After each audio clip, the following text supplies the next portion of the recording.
Hello friends, good morning to all. आज हमारा discussion का टॉपिक रहेगा फ्लाइट एडेप्टेशन इन बर्ड्स, पक्षियों में उड्डयन अनुकूलन। उड्डयन अनुकूलन, अनुकूलन क्या होता है? अनुकूलन होता है एक अपने शरीर को इस प्रकार से उसमें एनाटॉमिकल और फिजियोलॉजिकल बदलाव कर लेना कि वो नए वातावरण में रहने के अनुकूल हो जाए, उसमें एडजस्ट होने के काबिल हो जाए। उन ऐसे बदलावों को अनुकूलन कहा जाता है। तो फ्लाइट एडेप्टेशन, पक्षी जो हैं उड़ने के अनुकूलित हैं, इसलिए पक्षियों के अंदर उड्डयन अनुकूलन यानी उनके शरीर की फिजियोलॉजी में और एनाटॉमी में और मॉर्फोलॉजी में इस प्रकार के परिवर्तन हो जाते हैं को वो उनको उड़ने के काबिल बनाते हैं। इसलिए इनको जो है उड्डयन अनुकूलन कहा जाता है। पक्षियों को उड़न कशेरुकी या फ्लाइंग वर्टिब्रेट्स भी कहते हैं। हक्सले ने, टी.एच. हक्सले ने इनको ग्लोरीफाइड रेप्टाइल्स कहा था। ऐसे रेप्टाइल्स जो हवा में उड़ने के लिए और अपने एंजॉय के साथ में हवा में उड़ते रहते हैं और आनंद लेते हैं। ये गर्म रक्त वाले नियततापी प्राणी होते हैं, वार्म ब्लडेड और होम्योथर्म्स एनिमल होते हैं। इनका जो शरीर है वो हल्के पंखों से, फीदर से ढका हुआ रहता है। इनमें जो पंख विन्यास पाया जाता है, एक निश्चित क्रम में पंख लगे रहते हैं, उसे टेरेलोसिस या पंख विन्यास कहा जाता है। ये जुरासिक युग में उत्पन्न हुए तथा क्रीटासियस युग के अंदर आधुनिकृत यानी मॉडर्नाइज हो गए। और पक्षियों में पाए जाने वाले अनुकूलनों को हम सामान्यतः 4 भागों में बांट सकते हैं। इनके मॉर्फोलॉजिकल एडेप्टेशंस यानी आकारिकीय अनुकूलन, और एनाटॉमिकल एडेप्टेशंस, और फिजियोलॉजिकल एडेप्टेशंस, और जनरल एडेप्टेशंस सामान्य अनुकूलन। तो एक एक करके इनका अध्ययन करते हैं। और सबसे पहले ये वीडियो देखें। इस वीडियो में ये दिखाया गया है कि इसमें किस प्रकार से पक्षी जो हैं वो हवा में उड़ सकते हैं। उनमें उड़ने के लिए क्या क्या चीज़ें पाई जाती हैं। जैसे उनके जो अग्रपाद हैं वो पंखों में बदल जाते हैं, और पंखों के अंतिम सिरे पर भी फीदर्स लगे रहते हैं और उसका आकार बड़ा कर देते हैं, जिससे वो उसे उड़ने में हवा को आसानी रहती है। इनकी जो गर्दन है उसके अंदर 9 से लेकर के 25 सर्वाइकल वर्टिब्रे पाई जाती हैं, जिसे आराम से वो इधर उधर घुमा सकती है। थोरेसिक रीजन की जितनी भी वर्टिब्रे हैं वो सारी संयुक्त हो जाती हैं, और मूवेबल वर्टिब्रे हैं वो संयुक्त होकर के और आकार में छोटा कर लेती हैं, संख्या में कम हो जाती हैं। ब्रेस्ट बोन जिसे स्टर्नम कहते हैं, उसमें कील एक बड़ा भाग हो जाता है जो थोरेसिक मसल्स को चिपकने के लिए आधार प्रदान करता है। इनकी हड्डियां खोखली होती हैं, उनमें बहुत सारे एयर स्पेस पाए जाते हैं, यानी अस्थि मज्जा का अभाव होता है। एयर स्पेस होने से उसको हड्डियों को हल्कापन महसूस होता है। इनके मुख और जबड़ों और दांतों के स्थान पर जो ज़्यादा वजन वाले होते हैं चोंच पाई जाती है। एक हॉर्न चोंच पाई जाती है जो अपनी सुरक्षा करती है, दानों को खाने का काम करती है और अपनी पंखों को प्रीन करने का काम भी करती है। इनके फेफड़ों के अंदर 9 एक्स्ट्रा चैम्बर पाए जाते हैं जो इन्हें एयर सैक्स कहते हैं, और उनके अंदर वायु भरी हुई रहती है। वायु जो भरी हुई रहती है, एक्स्ट्रा हवा, उसको सांस लेने में आसानी रहती है। इनमें इनका जो विज़न है, मोनोक्यूलर विज़न है, वो बहुत ही तगड़ा होता है और बहुत ही तीव्र दृष्टि होती है इनकी। तो इन अनुकूलनों को हम 1 बाय 1 थोड़ा डिटेल में अध्ययन करें। पहले लेते हैं आकारिकीय या मॉर्फोलॉजिकल अनुकूलन। तो इनका जो शरीर का शेप है, पहला है इनका जो शरीर का शेप है वो इस प्रकार से होता है कि हवा का प्रतिरोध कम करे, जिसे नौकाकार स्ट्रीमलाइन बॉडी कहते हैं।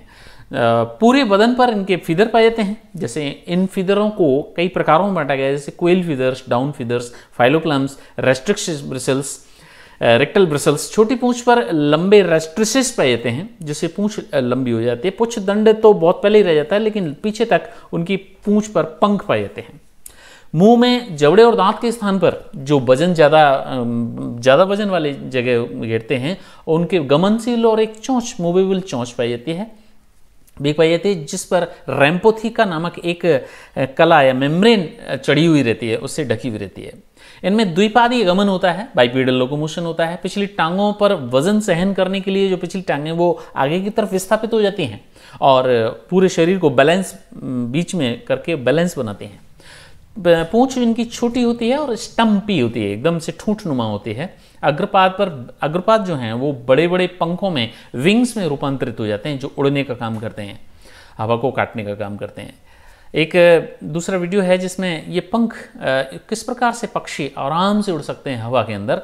इन पंखों को वो ऊपर से नीचे की तरफ 2 स्ट्रोक होते हैं इनमें, इफेक्टिव स्ट्रोक और रिकवरी स्ट्रोक। तो ये स्ट्रोक जो हैं वो पंखों के वो पेक्टोरल गर्डिल के साथ में जुड़े हुए इस प्रकार से ये मसल्स हैं, जो पेक्टोरलिस मेजर और पेक्टोरलिस माइनर के नाम से जानी जाती हैं, ये पेक्टोरल गर्डल के दोनों तरफ होती हैं और ह्यूमरस से जुड़ी हुई रहती हैं। तो पक्षी जब पंखों को ऊपर से नीचे हिलाता है तो ये दोनों मसल्स ताकत प्रदान करती हैं इनको, और उस पूरी ताकत के साथ में ये इफेक्टिव स्ट्रोक ऊपर से नीचे की तरफ आता है और फिर जो स्ट्रोक है वो रिकवरी स्ट्रोक है वो ऊपर की तरफ जाता है। तो इनके जो बोन्स और जो मसल्स हैं वो इस प्रकार से इसकी मूवमेंट को कंट्रोल करने के लिए होती हैं कि ये जो ह्यूमरस है इनकी वो आगे पीछे ऊपर नीचे होती है इन दोनों मसल्स के कारण। तो इस प्रकार से इनमें मूवमेंट होता है और आराम से हवा के अंदर ये उड़ सकते हैं, क्योंकि इनका शरीर हल्का हो गया और ये पंख हैं ज़्यादा भारी हैं, ज़्यादा चौड़ी हैं, और ज़्यादा चौड़ी जो पंख होती हैं वो हवा के दबाव को काफ़ी तेज़ी से नीचे की तरफ कर सकते हैं। इस प्रकार से ये इनमें उड़ने में आसानी रहती है और इतनी ऊंचाई तक ये आराम से उड़ सकते हैं, इसीलिए इनको ग्लोरीफाइड रेप्टाइल्स भी कहते हैं। दूसरे हैं एनाटॉमिकल एडेप्टेशंस। इनमें विशाल पंखों के संचालन हेतु मजबूत उड़न पेशियां पाई जाती हैं, जैसा कि हमने वीडियो में देखा अभी। स्ट्रॉन्ग फ्लाइट मसल्स पाई जाती हैं जो अंश मेखला और ह्यूमरस से दोनों से जुड़ी हुई रहती हैं। इन्हें पेक्टोरलिस मेजर और पेक्टोरलिस माइनर के नाम से जाना जाता है। हड्डियां खोखली होती हैं जिनमें वायुकोश पाए जाते हैं जो शरीर को हल्का बनाती हैं। इनमें पसलियां जो हैं वो रिब्स जो होती हैं वो द्विशाखित होती हैं, उनमें अंसिनेट प्रोसेस पाए जाते हैं। इनकी जो कशेरुकाएं हैं वो हेट्रोसिलस प्रकार की होती हैं, यानी विषम गर्ती होती हैं, यानी उसमें जो शेडल उनका जो सेंट्रम है वो शेडल शेप होता है आगे से, यानी घोड़े की जीन के आकार का होता है। धड़ की अस्थियां कम स्थान घेरती हैं, यानी लंबर और सैक्रम जो क्षेत्र की जो कशेरुकाएं हैं वो संयुक्त होकर के सिन सैक्रम बनाती हैं, यानी ज़्यादातर हड्डियां फ्यूज हो जाती हैं जिससे जगह कम घेरती है।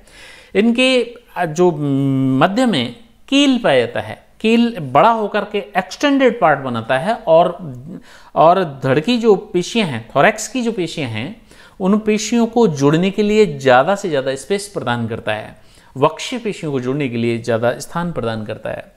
इनमें क्लेविकल और अंतर क्लेविकल परस्पर मिलकर के फर्क्यूला बोन बनाती हैं जो पक्षियों का कैरेक्टरिस्टिक फीचर होता है।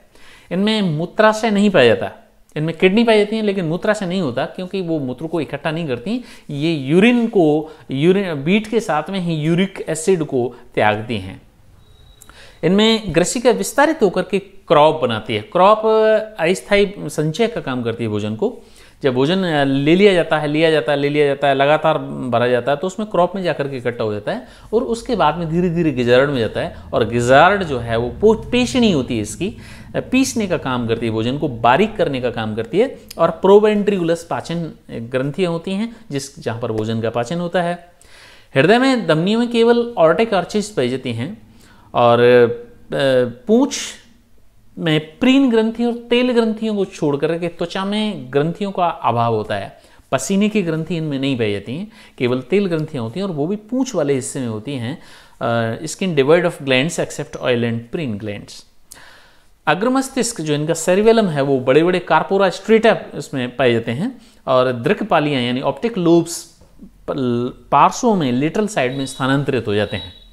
श्रोणी मेखला की जो 3 हड्डियां हैं, इलियम, इस्चियम, प्यूबिस, उनमें इलियम बड़ी होती है, प्यूबिस छोटी होती है और इस्चियम पीछे की ओर निर्दिष्ट यानी बैकवर्डली डायरेक्टेड हो जाती है। चारों इनमें जो अतिरिक्त भ्रूणीय झिल्लियां, ये कोरियोनिक एमनियोनिक जो एनिमल हैं, इनके अंदर चारों एक्स्ट्रा एम्ब्रियोनिक झिल्लियां पाई जाती हैं। एमनियोन, कोरियोन, योक्सेक और एलेंटोइस, इन चारों का अपना अलग अलग कार्य होता है। भ्रूण को पोषण करने का, सुरक्षा करने का काम करते हैं, श्वसन करने का भी। तीसरे हैं शरीर क्रियात्मक या फिजियोलॉजिकल अडेप्टेशंस। इनमें जैसे कि भोजन ग्रहण और पाचन की जो क्रिया है वो बहुत फास्ट होती है। जैसे ही भोजन लिया उसका तुरंत फास्ट डाइजेशन होता है और डाइजेशन होने के बाद में उसको पीठ के रूप में बाहर निकाल दिया जाता है। इनमें वायवीय श्वसन के लिए स्पंजी फेफड़े पाए जाते हैं, यानी फेफड़ों के अंदर वायुकोश ज़्यादा होते हैं जिसके कारण ये स्पंजी हो जाते हैं। ये गर्म रक्त प्राणी होते हैं और अंतः तापी होते हैं, समतापी होते हैं, वार्म ब्लडेड, एंडोथर्मिक और होम्योथर्म्स, यानी इनके शरीर का टेम्परेचर अंदर चल रही मेटाबॉलिक एक्टिविटीज़ के कारण जो ऊर्जा उत्पन्न होती है उससे इनका टेम्परेचर मेंटेन रहता है और कांस्टेंट रहता है, नियत रहता है, इसलिए इनको नियत तापी या होम्योथर्म्स भी कहते हैं। इनमें त्रिपालित मेटानेफ्रिक किडनी पाई जाती है, यानी किडनी की 3 पालियां होती हैं, 3 लोब्स में डिवाइडेड रहती है। ये यूरिकोटेलिक प्राणी होते हैं, यानी अपने शरीर से नाइट्रोजिनस जो वेस्ट प्रोडक्ट हैं उनको यूरिक अम्ल के रूप में त्यागते हैं, इसलिए इनको यूरिकोटेलिक कहते हैं। इनका जो हृदय है वो चतुष्कोष्ठी होता है, 2 आलिंद होते हैं और 2 निलय होते हैं, और दोनों ही आलिंद और निलय आपस में सेपरेटेड होते हैं, इंटरमिंगल्ड नहीं होता उनके अंदर ब्लड, अलग अलग होते हैं। इनमें द्विपरिसंचरण पाया जाता है। द्विपरिसंचरण का मतलब है कि हृदय में से एक बार निकलने, शरीर में जाने से पहले हृदय में से 2 बार निकल जाता है ब्लड, उसे द्विपरिसंचरण कहते हैं। एक बार तो शरीर में से इकट्ठा होकर के फेफड़ों में जाने के लिए और एक बार शरीर में जाने के लिए। इनकी जो लाल रुधिर कणिकाएं हैं उनमें अधिकतम ज़्यादा से ज़्यादा हीमोग्लोबिन बना रहता है, ऑक्यूपाइड रहता है। इस प्रकार से इनमें स्पेस होता है कि उनमें ज़्यादा से ज़्यादा हीमोग्लोबिन भरा जा सके, ताकि वो ऑक्सीजन का परिवहन ज़्यादा हो सके। ऑक्सीजन परिवहन से इनमें मेटाबॉलिक रेट ज़्यादा होती है, जिससे कि ऊर्जा का उत्पादन ज़्यादा होता है, क्योंकि उड़ने के लिए ऊर्जा की ज़्यादा आवश्यकता होती है। संवेदी अंग अति विकसित होते हैं, जैसे कि आंखों के चारों ओर स्क्लेरोटिक रिंग्स पाई जाती हैं और इनमें मोनोक्यूलर विजन पाया जाता है, यानी दोनों आंखें बराबर से देख सकती हैं और बहुत दूर तक की दृष्टि इनमें पाई जाती है। विजन बहुत ही परफेक्ट रूप में पाई जाती है, इनके अंदर बहुत ही तीव्र पाई जाती है। इनमें एकल अंडाशय होता है, दूसरा अंडाशय एट्रोफाइड हो जाता है, दूसरा अंडाशय नहीं पाया जाता है, और इनमें अंडवाहिनी भी एट्रोफाइड हो जाती हैं, जिसके कारण इनमें कम से कम वजन होता है। यानी इनका शरीर इस प्रकार से अडेप्टेड रहता है कि इनके शरीर को कम से कम वजन लेकर के उड़ना पड़े, ताकि ऑर्गन्स की कमी हो जाती है, ऑर्गन्स कम हो जाते हैं, जितना मिनिमम जरूरत है उतने ही रहते हैं इनके शरीर में। सामान्य अनुकूलन है चौथे प्रकार के जर्नल अडेप्टेशंस, जैसे कि टांगों के अतिरिक्त संपूर्ण शरीर पर फीदर पाए जाते हैं। इनके टांगों को छोड़ करके, टांगों पर फीदर नहीं पाए जाते, टांगों पर शल्क पाए जाते हैं और बाकी संपूर्ण शरीर पर फीदर्स पाए जाते हैं। इनके नवजात शिशु या तो प्रीकोशियल होते हैं, प्रीकोशियल से मतलब है कि पैदा होते ही, अंडे में से निकलते ही और अपनी आत्मनिर्भर बन जाते हैं, उन्हें प्रीकोशियल कहते हैं। या एट्रिशियल होते हैं, या डिपेंड ऑन पेरेंट्स होते हैं। अपने अंडे और बच्चों के लिए घोंसला बनाते हैं और इनमें उच्च स्तरीय पैतृक रक्षण पाया जाता है। घोंसला बनाने की जो प्रक्रिया है वो केवल पक्षियों में पाई जाती है, और वनस्पति से वो घोंसला बनाने की कला इनके अंदर होती है, और वो इंस्टिंक्टिव बिहेवियर होता है घोंसला बनाना।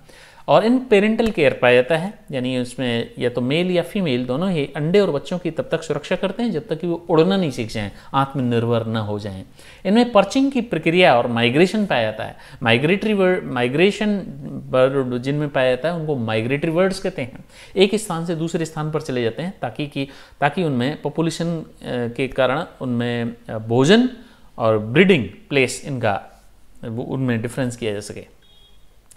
इनमें सॉन्ग कॉल्स के लिए संगीत वादक यंत्र यानी कि सिरिंग्स पाए जाते हैं। सिरिंग्स के कारण ये ची ची ची ची ची की आवाज़ निकालते हैं। ये परों के द्वारा रंजन भी प्रदर्शित करते हैं, जैसे कि ये रंग बिरंगे पक्षी होते हैं। पक्षियों में बहुत विविध रंजन की विविधता पाई जाती है, जैसे तोता हरे रंग का होता है, कबूतर सलेटी रंग का होता है, मोर में बहुत ही सुंदर सुंदर अलग अलग प्रकार की नीले लाल हरे पंखों का एक जोरदार ब्यूटीफुल कॉम्बिनेशन होता है। तो ये परों के द्वारा रंजन प्रदर्शित करते हैं। इनमें मैथुन की क्रिया पाई जाती है, इसलिए इनमें ये जीव हैं, इनमें भी नर और मादा अलग अलग होते हैं। इनमें नर ज़्यादा खूबसूरत होते हैं और मादाएं थोड़ी भद्दी होती हैं, अगली होती हैं, इसलिए इनमें मेल जो है वो जो कम होते हैं संख्या में और खूबसूरत होते हैं। तो इस प्रकार से ये पक्षियों के अनुकूलन के बारे में था। आज के लिए थैंक यू वेरी मच।